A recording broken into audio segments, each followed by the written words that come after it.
Hey guys, my name is Shanjai. In this video, I'll be giving you guys a quick introduction, like a crash course introduction on Chart.js, which is open source library for JavaScript in order to kind of display your graphs on your website like for absolutely free. And also they've got different kind of designs that you guys can use on your website as graphs and plot graphs and scatter graphs and etc. Before we do get started with this video guys, I want you guys to click on that subscribe button right down below and also click on the notification bell. I'll send you guys a notification every time I upload a video, and also leave a comment down below guys if you guys know any other open source library in JavaScript that will help anyone out. With that said, let's just get started on with the video. So here I have my Visual Studio Code open and this is just the code. I'll go ahead and close that. I'm going to be opening up a new folder, so I'll say chart and I'll select that folder. I'm using Visual Studio Code here, but you guys can use any code editor. And also I'm going to be getting my file which I showed you like before this video started, because that contains the link, the script link for the Chart.js for the CDN. This is a CDN for Chart.js, so you link this to your Chart.js index.html and then you can start coding. So I can create an index.html. You don't need a script.js and a app.js and stuff. You can just kind of get started with it.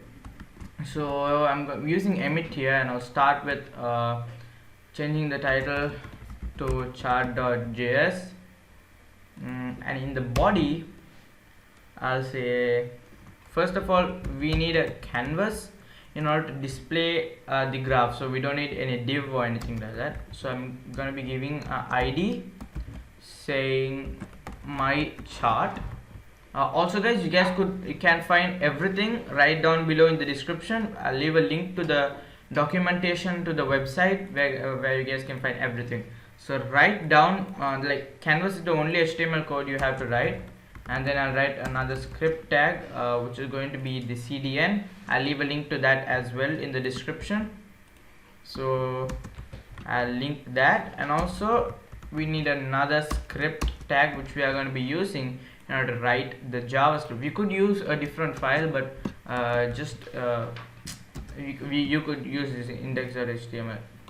So the first thing you want to do is you want to say var ctx, which is going to be just a name I'm going to be giving to the canvas, which I'm going to be getting document dot get element by id, and the id is going to be my chart.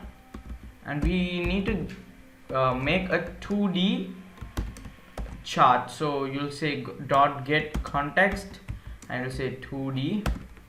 That's it. And after that, you want to create a new chart which you're going to be using var. You want to create a new variable to create a new chart, so I'll say new chart. As you guys are using the CDN, you could use all this new chart and all these constructors and stuff. So we want to make the new chart to go inside the canvas, which we got it by the element ID, so which returns an object. So inside this we are going to write all of our code which is going to be used in order to display all the graph and stuff. So the first thing you want to do is the type of the chart. I'll write just a normal comment. So the type of the chart, you want to just say type and you want to say a line. So first of all, we want to just check it with a line graph. Right after that, there's data. So data actually contains two things. Data is going to be an array of objects. It's going to be objects. It contains objects with two different things, which is going to be the labels and then the data sets. So if we actually do take a look what's going to be in here, so data, say data sets and labels. So right inside the data, first we'll say labels. So what actually is labels? The labels are the things where we can see it says bromine 100 and carbon and all this kind of stuff. We also can see here, not that one. So if I zoom in, you can see it says January, February, March. So those are the labels. So even if you're working on any other project, you guys can put these, you can change those names in order to make it the labels. So you could put single quotes or double quotes.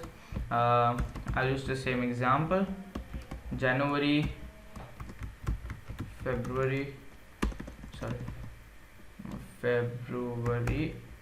and I'll say March. So I'll give 3 labels, and right after the labels you want to make an object which is going to be data sets. So it's going to be an object. So this object can no, it should be an array of objects. So it's going to return an array with like different objects. So what exactly is data sets? So the data sets is actually, like I said before, when you hover, it says February bromine 100. So it's going to have all those information inside its object. So the 20, the 17, the 100, 30, all these values is going to be stored in the data sets. So I want one data set. One data set would be like one chart, like that. If I put 2, it will give 2 data sets, like we have pink one and a purple one. So 2 data sets we have. So right now I only want one data set. So inside a data set object, there are going to be 4 main things, which is going to be the label, label is the name of the data set. So I'll just give I'll just say carbon. And the second one is going to be a background color. Sorry guys, I'm using camel notation here. That's how you should use it. So the background color, so the spelling is wrong. Background color. You guys can put any color here. I'll just put RGB. Sorry, RGB 222 133 and 120. I'm not sure if that's actually a color. The third one is going to be a border color. So a border like that. You could put it the same, like here what I've done. So the background is the same color, the border is also the same color, but here it's a different border and a different background. So you could do that as well. I'll say background border color. I'll just give the same thing.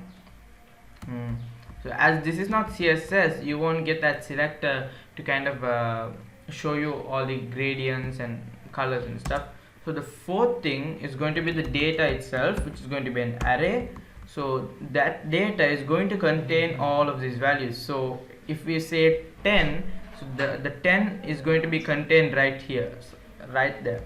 So you can say 10, 20, 30, 40, 50. So you could mess around with this even if you're kind of doing like a scatter graphs, scatter plots and pie charts and all those kind of stuff, kind of make a wavy graph and stuff. So data sets, and that's pretty much it.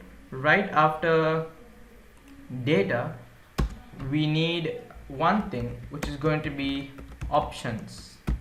So these are some optional configurations that you guys can use in your chart. There are main things. This is used for performance optimization. So mainly if I do save this and if I open this up with live server, you guys can actually kind of see a graph. Exactly, you could see a graph, but if you guys can see an animation. Like say you have a really heavy website where you have a lot of animations, you have some database stuff going on, APIs being requested, like a heavy website like Django on the back end, SQL database, a lot of stuff. Even if you implement this graph and get values from say an API or a database and put it in a graph in a project, it's going to be really slow. So what you can do in this options section is optimize the graph so that it works on like any website. So the first thing, you want to make the animation duration to 0. So right after that, you also want to say the hover animation duration to be 0, and also you can set the responsive animation duration to 0 as well. So these three things will actually set the animation, like the duration, like the animations, as you guys can see before. Like if I comment all of this out, you guys can should comment this. If I do comment the animation section, you guys can see kind of a little bit of a good animation. Yeah, it does look good, but in case you are having kind of a heavy load, that's only when you have like so much of stuff in your website. But even if you're making stuff like a portfolio, trying to show your skills on a pie chart or stuff like that, this can be okay. But in case you're using a heavy load on a website, this could be okay. If you're fine with this, then fine. So if you guys can see, there's no animation, nothing. So here it will show all the data sets. So carbon is the first data set. Here we also could have two data sets. So the way we do it is, this is the object. So the first object, you copy that, just as easy as that. You copy it, then you paste it. I'll just say water, and I'll change this to 150, and change this to 150 as well. I'll change a little bit of the values, I'll jumble them a bit. If we do save and take a look, you guys can see there's two data sets, so carbon and water. So the way they're displayed is it's a graph are differentiated. So the graphs are compared with both the values. But even if you want to see how one value performs, say you want to see how the carbon performs, you uncheck the water, you can see how the carbon performs. You can also uncheck the carbon in order to see how the water performs. As you guys can see, there's kind of a slight curve, and you can also do stuff like that. Also, even if you don't want kind of this line graph, you can go right here, as I told, the type. So you can say pie, so it's going to be showing you a pie chart. So there's pie chart, line chart, and there's a lot of things I just can't remember. So this is kind of like the basics, guys, just an introduction to Chart.js. So you guys can, so when it comes to pie chart, it differentiates based on labels. So I'll leave a link to the documentation in the description. The documentation actually differentiates how each graph will actually do its job. Like as you guys can see in the pie chart, in the middle it's got the second data sets. In the border is the first one, so it's kind of different. Say you have the line chart like we had before. Here it says the data sets according to the data sets, but the pie chart had it based on the labels. So it's kind of different. I'll leave a link to the documentation, the Chart.js documentation, right in the description down below, guys, so you guys can check it out. It's a basic introduction. Hope you guys found some value from this video. If you guys did, make sure to click on that subscribe button down below, guys. It will help the channel a lot. Click on that like button as well. Comment down below if you guys have any other recommendations on JavaScript libraries, and I'll try to kind of reply to those comments. And thank you guys so much for watching. I'll see you guys next time.